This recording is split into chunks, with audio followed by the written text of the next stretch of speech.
Class 6 के बच्चों के लिए बनाया है पूर्णांक।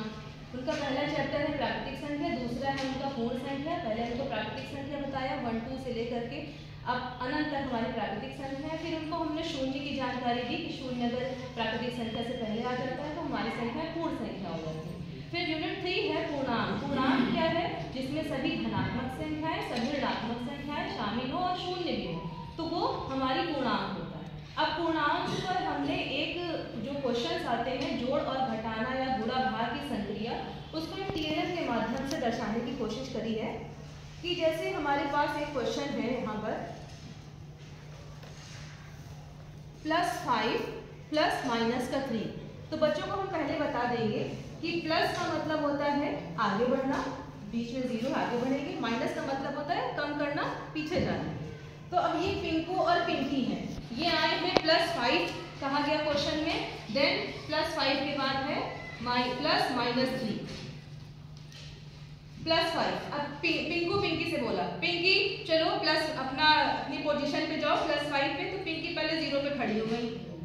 उसके बाद कहाँ जाना है? +5। हमारी प्लस की संख्या इस तरफ है तो हम प्लस की तरफ चली गई। पिंकी पहुंच गई। पिंकी अब इसके आगे कौन सा निशान लगा है? प्लस, तो प्लस की तरफ मुंह करके खड़ी हुई है। उसके बाद फिर लिखा है माइनस का 3। माइनस का मतलब होता है कम होना। कितने अंक कम होना है? 3 अंक, पीछे जाना 3 अंक। तो 3 अंक पीछे आएगी, 1 2 3। कहाँ पहुंच गई?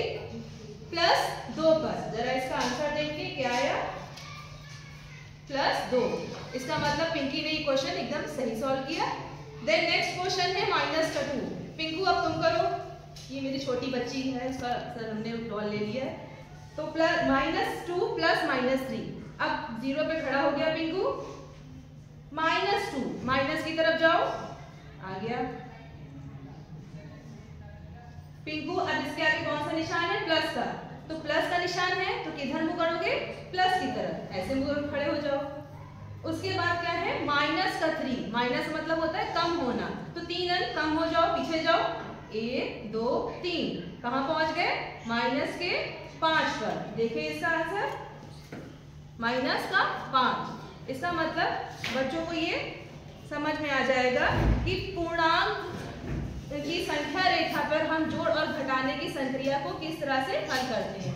इस टीएलएम के माध्यम से बच्चे ये समझ जाएंगे कि बीच में शून्य है, इसके एक तरफ धनात्मक संख्या है और एक तरफ ऋणात्मक संख्या है। Thank you sir.